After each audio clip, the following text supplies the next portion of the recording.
Hey guys, so good evening.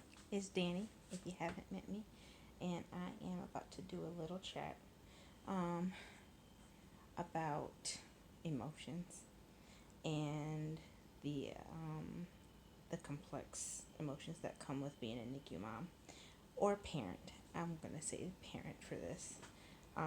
But first, the good news.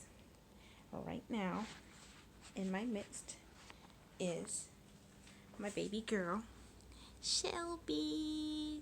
She made it home. We're so excited. And as you can tell, I am multitasking. This is my life. And my kitchen is a hot wreck. And I've got to fix it before I go to bed. I can't function. It's not, I'm going to lose sleep over it. So, as I talk and chat, I will be buzzing around per the usual. Um, but I wanted to chat with you about the emotional things that come along with this whole process. Let me see where I can get a good spot to set everything up. This is my sink is like my favorite spot on the planet. I think this is gonna be good. So, as I have been thinking about this, I don't even know what this is. Is it a podcast? No, it's my channel. It's my channel. So I've been thinking of what would be the next appropriate topic to focus on since I haven't done a video in a while. And I was thinking about my NICU sister and many of the other NICU parents, including myself. So my disclaimer right now is that I am a social worker. I have my master's degree in social work, and I have been practicing in this field of work for this year will be 10 years. So that all being said, I am not licensed. I'm working towards my license, but I have not obtained it yet. So that means I am not a licensed clinician. I cannot diagnose formally. I can give impressions, what I may think may be an issue that could be further investigated by or further assessed by a mental health professional, a licensed professional. So I'm going to just lead off with that. So this is my conversation about that, my disclaimer. I'm not licensed yet, so what I'm saying, though I may feel that it's very good, solid information, I'm not a doctor and I'm not licensed, so whatever you may take from this, definitely take it further if you would like to with a licensed professional. Disclaimer. Okay, so that being said, my NICU sister and I were talking one day, and I was asking how she was doing, and I've asked several other NICU parents this too, and she was like, I think I'm depressed. I think I'm just really depressed. And I said, what do you mean? And as we talked, she described what I thought was not depression.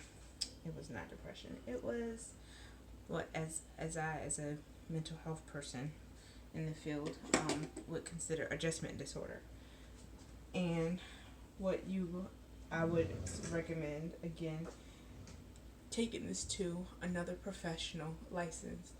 But when you have gone through a serious life-changing event, depression definitely could be a thing. I'm not going to discredit someone's mental health status if they have a history, if they have a history of being medicated or being in therapy or whatever the case may be. However, I'm slow to determine that a person is depressed when they have gone through a situation like the NICU. We as humans really aren't prepared for sudden trauma. We're just not. We're not really designed to handle things like that very well. This is bootleg. I think this has a zipper on the outside. Oh no, it just is a thick ridge. Okay, I thought I bought some defective Ziploc bags. That I was just wrong. Anyway, so we as humans just tend to be very skeptical, expecting the worst, preparing for the worst, and that's just human. Our neurological system, our brains were designed as like ADT systems or something. Like you're just always scanning for danger, always scanning for safety, and not always able to make good judgment calls out of that. So I'm saying that to say this. The emotions that we feel associated with a sudden change, like preterm labor and a preterm delivery and a NICU stay, are completely normal and expected. It may feel like depression. It may be alongside of depression.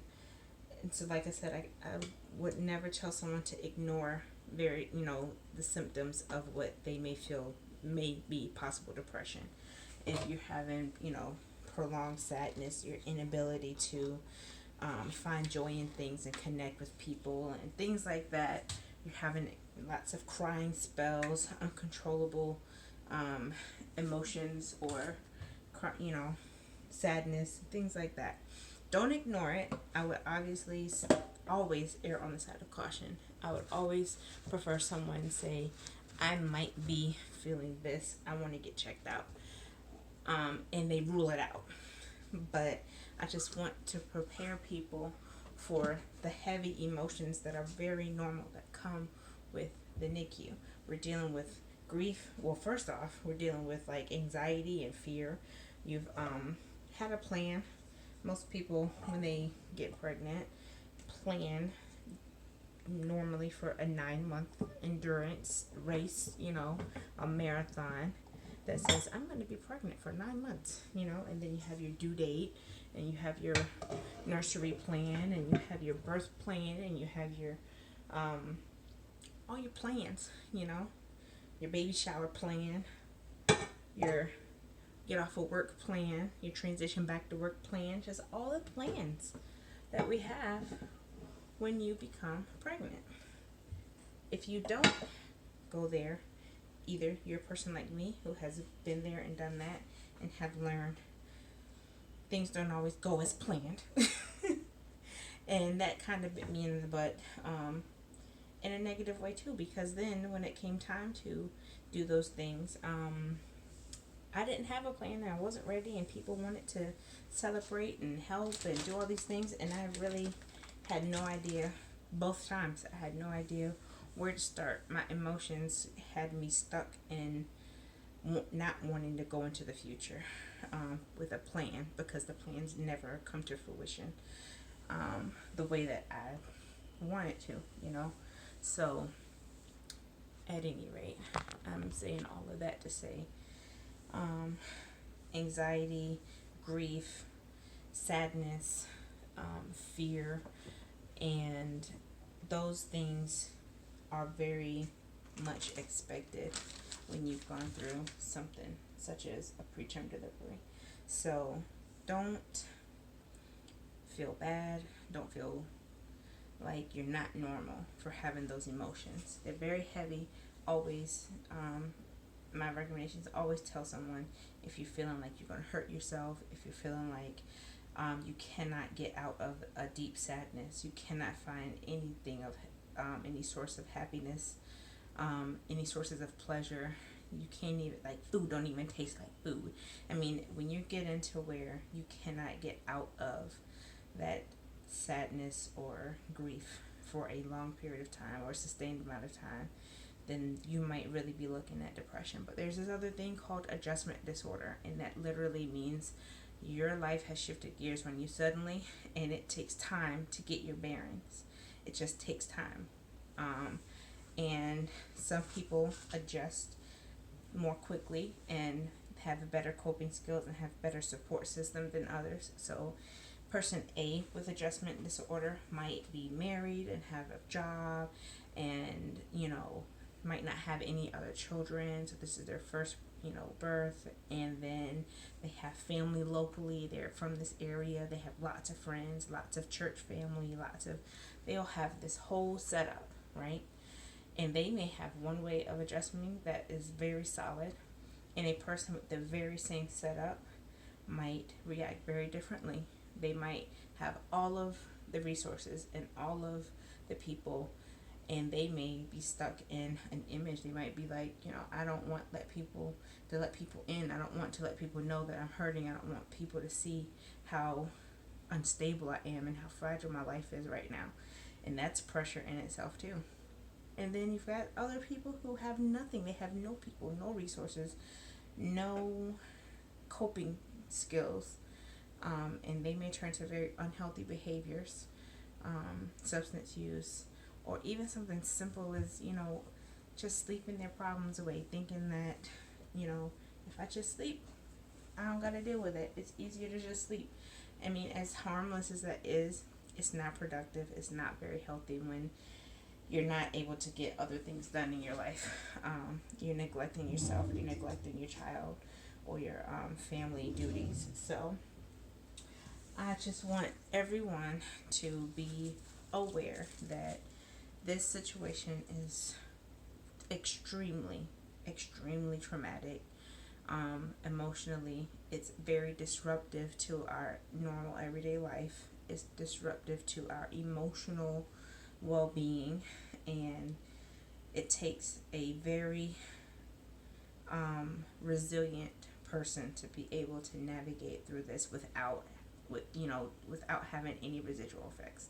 And I'll be honest, I felt like I was the most prepared person of all the people I should know. I'm a social worker. I've done CPS. I've done mental health assessments. I've worked in the hospital. I've worked in the homes with children and family. Like, I've studied and I've done this, I've done it, and I've seen lots of things. But when this happened, like, it shook me. I was shook. I wasn't ready for it. And I'm going to be completely honest, with experiencing the amount of losses that I've had in the past. I was more prepared to lose my babies than I was prepared for a NICU stay. Every time I left the hospital, I just was like, I don't know how this is going to end. This might be my last time coming up here. It just was very much, it just wasn't what I was ready for. I had already experienced losing babies, so that seemed very familiar. It felt more comfortable in a really morbid, sick way. I was more comfortable with that pain and that idea of loss than I was with living in the NICU for 3 months. I had no frame of reference for it. And people did not understand what I experienced. Even though they didn't experience grief of losing a child, it's more familiar. People have lost parents many times, or spouses, and people could identify with the loss of a person in a certain way, but they could not identify with the loss of the experience. The experience of being pregnant, your medical fragility at that point, your the anxiety that comes with not knowing day to day, what you're going to walk into. So just know that that's very normal, and I encourage everyone to find a safe place, find a safe person, a safe way to handle all of these emotions. Writing, taking care of yourself as hard as it is. Take some time to eat well, drink water, and stay hydrated. Have a little fun. I know we're in COVID season, and it's just hard to do the fun things, but just do all the things that you can, as much as you can, to focus on making yourself well, and getting through the experience in a healthy way. I'm going to show you My little bundle. This is my little bundle. She's making little baby noises, but she's helping me clean the kitchen. She doesn't even know it. All right. Well, I hope everyone has a good day, a good evening, and I hope that you'll find some encouragement in this, knowing that you're not alone and there is help, and this is normal. All right. Take it easy. Goodbye. Say bye, Shelby. Bye-bye.